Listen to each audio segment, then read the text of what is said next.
Muy buenas tardes. Buenas tardes, Fray. Bienvenidos, bienvenidas a esta clase del día de hoy, viernes 25 de febrero, para que continuemos con la explicación que da el profesor de Fiores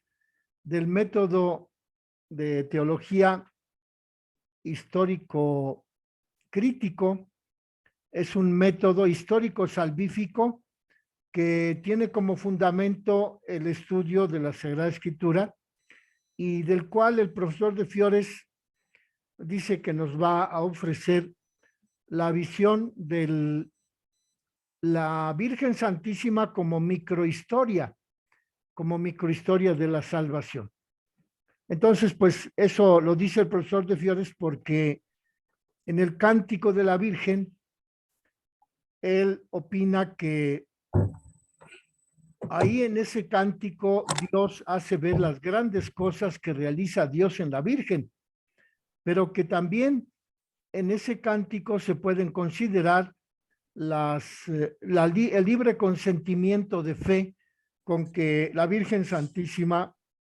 le dio la respuesta al ángel Gabriel de que sí quería aceptar ser madre de Dios, de que sí aceptaba el plan divino. De modo pues que en este esquema histórico salvífico, la primera fase que caracteriza a la Virgen María es el momento en que ella se presenta como humilde mujer de Nazaret. Ella es la sierva humilde, pobre, despreciada y sin consideración en el escenario político de su tiempo. María acepta la situación de vivir como humilde mujer de Nazaret y la vive según la espiritualidad de los pobres de Yahvé. Por ello se proclama en su cántico sierva del Señor, y es la respuesta que le da al arcángel Gabriel: aquí está la sierva del Señor. Y lo expresa en actitudes de fe, de disponibilidad, de alabanza, de espera del cumplimiento de las promesas divinas, y lo expresa también con su silencio meditativo. Después de ese primer momento del esquema histórico salvífico, en donde la primera caracterización de este esquema de estudio es la observación de que María es la humilde mujer de Nazaret que también responde a Dios con su actitud de meditación. El segundo momento, dice el profesor de Fiores, de ese esquema histórico salvífico, es el momento ascensional, en donde María se convierte en una mujer digna de alabanza por parte de toda la estirpe humana. Cuando ella dice, me llamarán dichosa todas las generaciones. De modo pues que, dice el profesor de Fiores, que el momento que divide entre la condición humilde de la Virgen Santísima a ser considerada alabanza por parte de toda la estirpe, lo da la intervención de Dios en María, porque en ella se encarna el Hijo de Dios, y esa acción de la encarnación del Hijo de Dios es una acción del Padre Todopoderoso. Y ese es el momento, dice el profesor de Fiores, que separa el primer momento del esquema histórico salvífico del segundo momento de ese esquema histórico salvífico. De modo pues que el primer momento sería considerar a la Virgen, como lo dice en su cántico, en un estatus social humilde de mujer de Nazaret, y que el segundo momento de este esquema histórico salvífico lo constituye la constitución de María como digna de elevar al Padre Omnipotente su alabanza, cuando dice, dichosa me llamarán todas las generaciones, por las cosas grandes que Dios ha obrado en María Santísima. Y entonces esas cosas grandes que Dios ha hecho en María hacen que culmine, esas cosas grandes culminan en la maternidad virginal de María, lo cual establece una vinculación de la Virgen con el Hijo de Dios dentro de la obra de la salvación. Y así Dios continúa realizando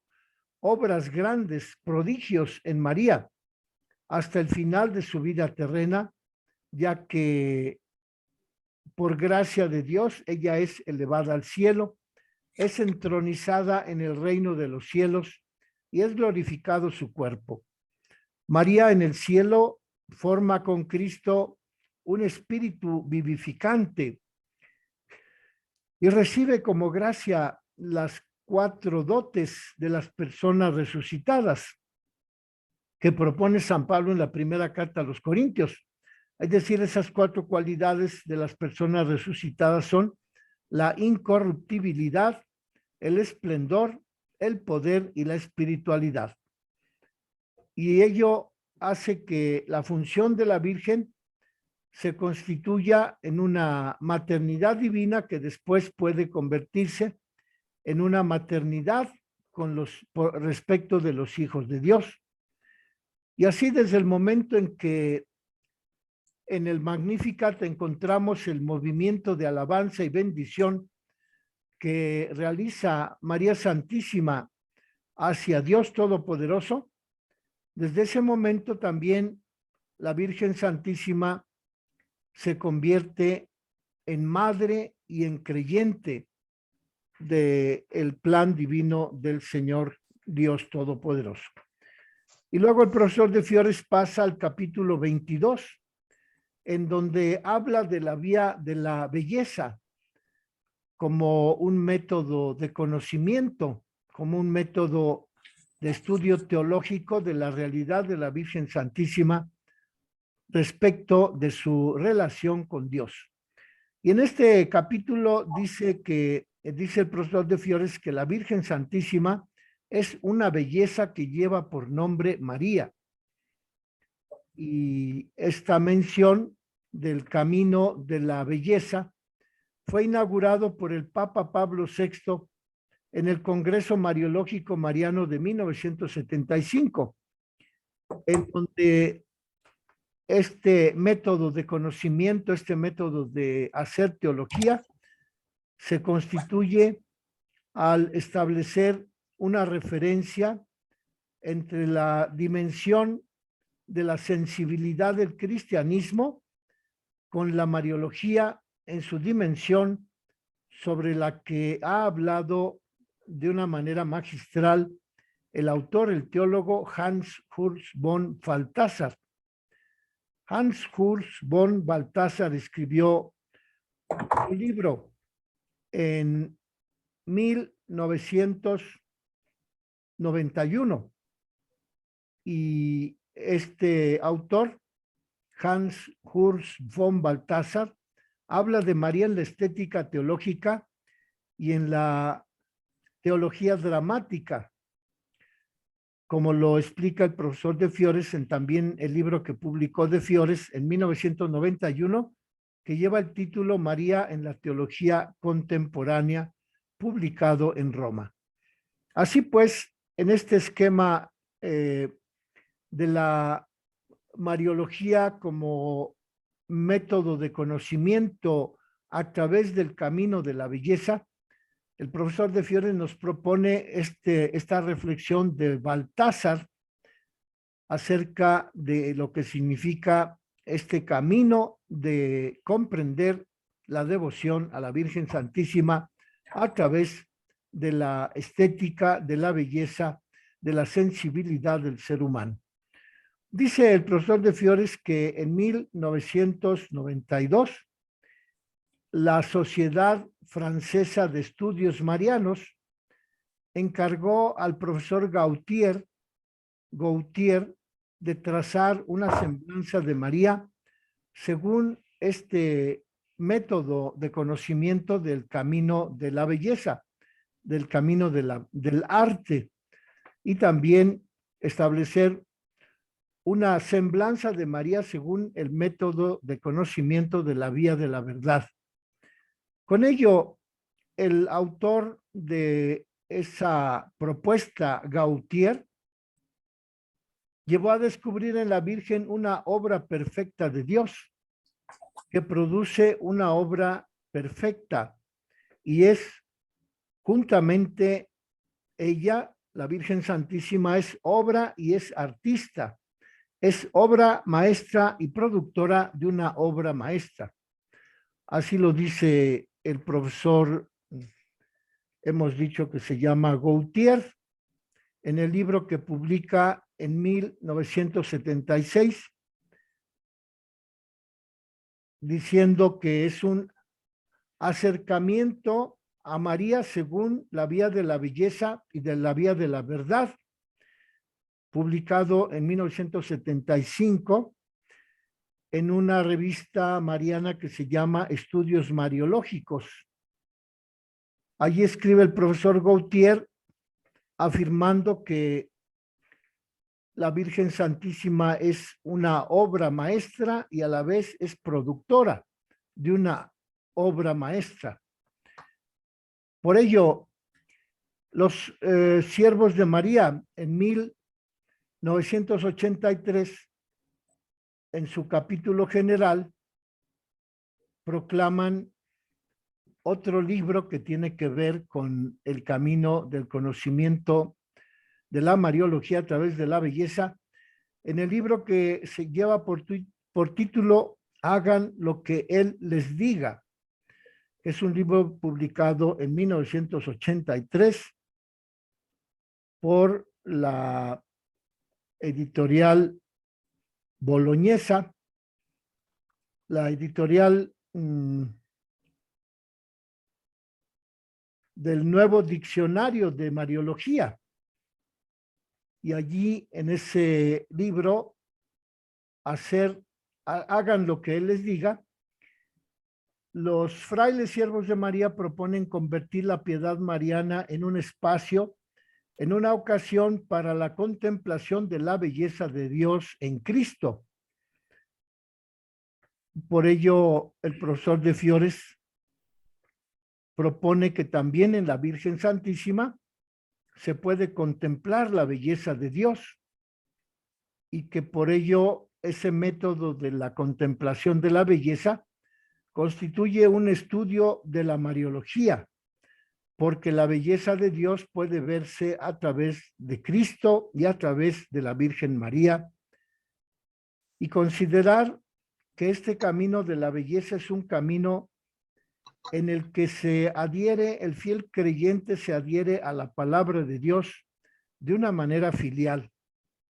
Así lo dicen los siervos de María en ese documento, hagan lo que Él les diga, publicado en 1983, y que el profesor de Fiores aquí nos propone como una otra noticia de cuáles son los textos de Mariología en los que se trata el camino de la belleza para llegar a la devoción a la Virgen María. Y en el Nuevo Diccionario de Teología, publicado en el 2001, se estudia el término de la belleza en un artículo escrito por David Turoldo y el profesor de Fiores. En ese artículo de la belleza, publicado en el Nuevo Diccionario de Mariología en el año 2001, los autores Turoldo y de Fiores toman como punto de partida la definición de lo que es lo bello como parte del misterio en el que se manifiesta Dios. Y también los autores Turoldo y de Fiores toman como punto de partida la investigación mariana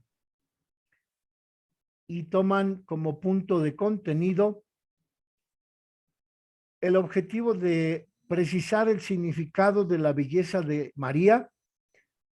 y también en esa obra proponen los autores Turoldo y de Fiores, proponen precisar a través de los medios cibernéticos el sentido de la belleza de María con miras a una comunicación del mensaje mariano. a través de los medios cibernéticos. De modo pues que, como vemos, esta propuesta del profesor de Fiores de acercarnos a la comprensión de la realidad de la Virgen María y promover la devoción hacia ella, se establece a partir de la toma de conciencia de lo bello como misterio y a la vez la descripción de lo bello como plenitud, como armonía, y a la vez en ese método que propone el profesor de Fiores para la Mariología desde el punto de vista del camino de la vía de la belleza, se propone un triple problema teórico a nivel de metodología, a nivel de contenido y a nivel de estudio de comprensión cibernética de todos los resultados de esa contemplación de la belleza que es Cristo, de los resultados de la belleza, de la contemplación de la belleza que es la Virgen Santísima. Y entonces el primer tema que aborda el profesor de Fiores acerca de este camino de la belleza como medio de comprender la realidad de la Virgen Santísima es el tema que desarrolla enseguida, que lleva por subtítulo María, belleza que muestra el misterio de Dios. ¿Y qué dice aquí el profesor de Fiores acerca de María como belleza en la que se manifiesta el misterio de Dios?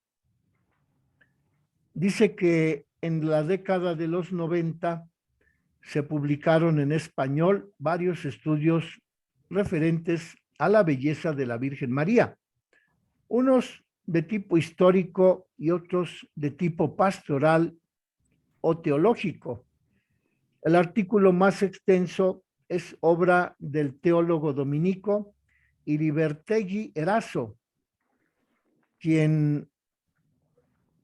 publica su obra en 1997 en Salamanca,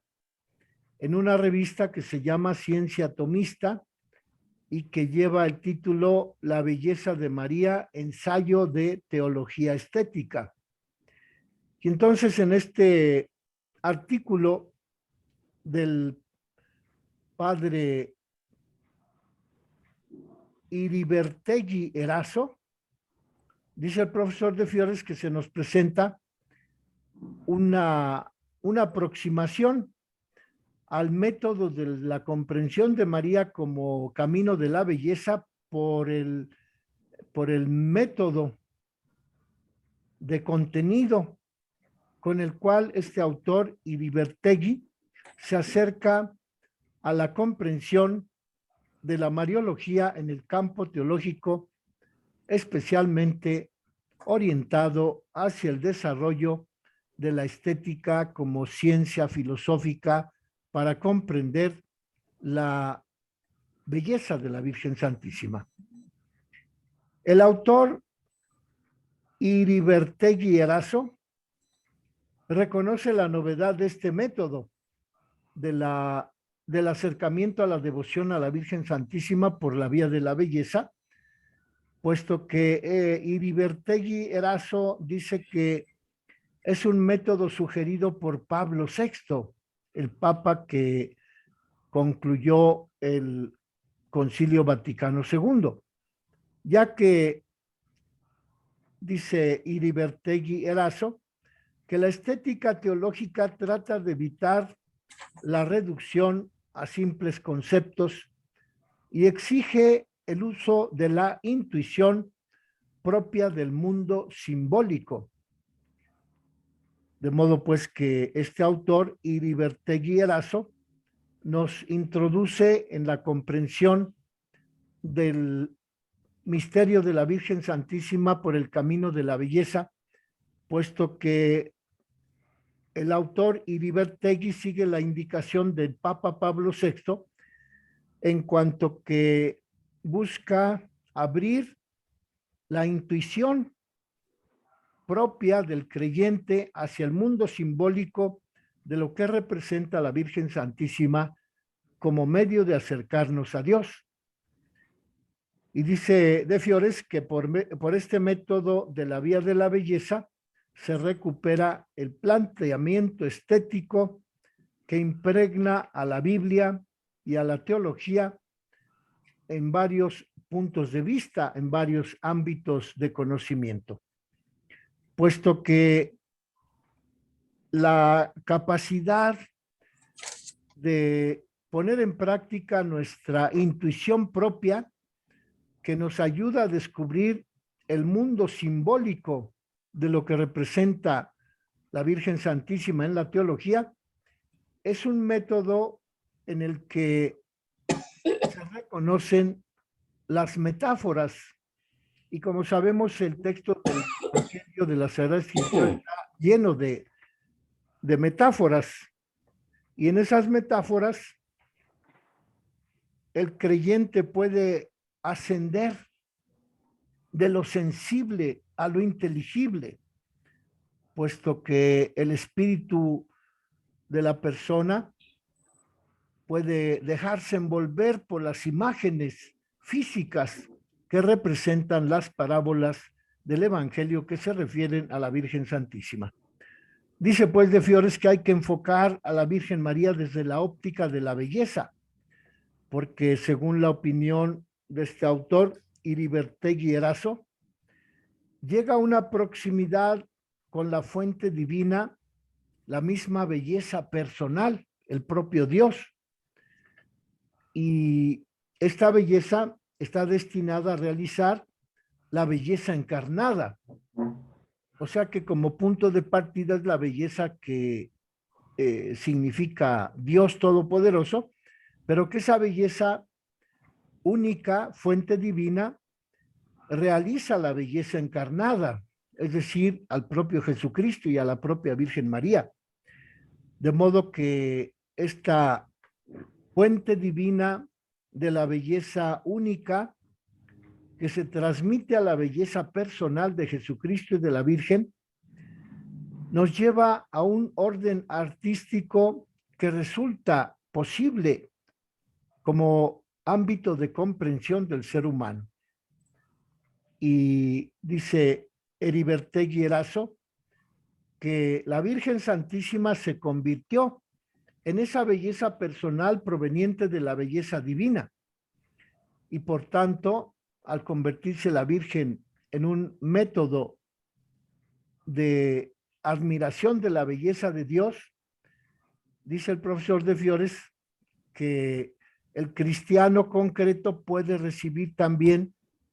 esa belleza que observa en la Virgen Santísima, porque el propio creyente posee el Espíritu Santo, que hizo que se encarnara la belleza divina original en la belleza personal de María, y que el cristiano es capaz de comprender esa belleza personal de la Virgen porque también el cristiano ha recibido el Espíritu Santo desde el día de su bautismo. Y así Heribertegui Erazo dice que el Espíritu alcanza en la Virgen el fulgor encarnado de la gloria del Padre y que la Virgen adquirió una forma de redención singular y totalmente excepcional, porque ella fue la destinataria de la sangre de Cristo por su estado inmaculado. Es decir, que ya desde la concepción inmaculada de la Virgen en el seno de su mamá Santana, la sangre redentora de Jesucristo realizó la redención de la Virgen Santísima al encarnarse en su vientre, y que por ello María es la gloria de la redención. En medio de la iglesia, la Virgen es la esposa elegida. María representa el rostro sin mancha ni arruga del que habla San Pablo en la carta a los Efesios y del que dice que ese rostro sin mancha ni arruga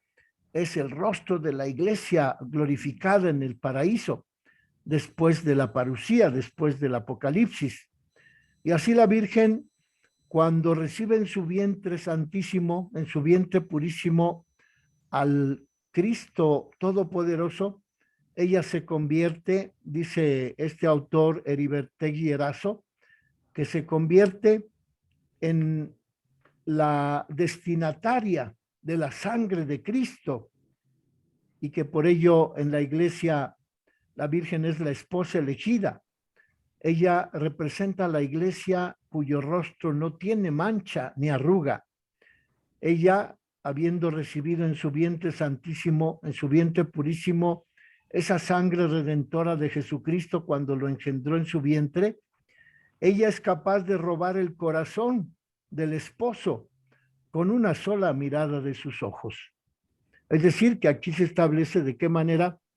la belleza de la Virgen Santísima fue capaz de atraer de una manera ineludible la mirada del esposo, es decir, del propio Cristo, ante la admiración de la belleza de la Virgen Santísima, que había sido creada desde la belleza divina y que por el hecho de que había compartido, que había generado, recibido en su vientre al Hijo de Dios, la belleza divina propiamente, también ella se convirtió en parte de la belleza personal, a cuya mirada el esposo, es decir, Jesucristo, quedó extasiado el corazón de su esposo, del esposo Jesucristo, y la Virgen, a causa de la belleza que tenía por haber participado en la belleza de Dios al ser encarnado Jesucristo, la Virgen robó el corazón de Jesucristo. Y esta cita la apoya Heribertegui Erazo en el libro del Cantar de los Cantares, capítulo 4, verso 9. Y afirma también de Fiores que a causa de esta originalidad de la belleza personal que significó la Virgen Santísima cuando Cristo se encarnó en su vientre, cuando la belleza originaria se encarnó en ella como belleza personal, María se alza como una gran señal de sorpresas con las que Dios quiere manifestarse a todos los hombres. Heribertegui Erazo propone una serie de expedientes o figuras a las que recurre con lenguaje teológico y por tanto esas figuras deben emplearse en Mariología. El autor Heribertegui Erazo utiliza el lenguaje teológico de la analogía. Y dice el profesor de Fiores que la analogía supera la locuacidad y el mutismo, porque la analogía se funda en la participación de la belleza divina realizada por la belleza personal de María en el momento en que se encarna Cristo en el vientre purísimo de la Virgen. Y entonces la analogía como primera figura teológica que utiliza este autor Heribertegui Erazo consiste en que en la Virgen se presenta lo uno y lo múltiple sobre lo que es común y lo que es diverso. Por tanto, con la analogía como figura del lenguaje teológico utilizada por Heribertegui Erazo, la Virgen Santísima se convierte en un expediente de esa belleza divina encarnada en la Virgen Santísima. También el profesor de Fiores dice que otra de las figuras teológicas que utiliza Heribertegui Erazo es la figura o expediente del símbolo. El símbolo que se define como ciencia de la misteriosa refracción en virtud de la cual lo visible revela lo invisible, o como el fragmento que revela el todo. Con el núcleo de la Mariología, que es la encarnación, se sobrepasa el concepto de belleza como expresión sensible de la idea, porque se encarna el Verbo mismo con su vida personal en el seno purísimo de la Virgen Santísima. Y dice el profesor de Fiores que otra de las figuras que utiliza Heribertegui Erazo es la figura de la metáfora. De modo que El próximo miércoles recurriremos otra vez a esta comprensión de la analogía, del símbolo y de la metáfora como figuras teológicas por medio de las cuales podemos comprender la belleza encarnada en María Santísima, pero que proviene de la belleza fundamental de que es el propio Dios. Deseamos un Ave María por los problemas en Ucrania. Dios te salve María, llena eres de gracia, el Señor está contigo. Bendita eres entre todas las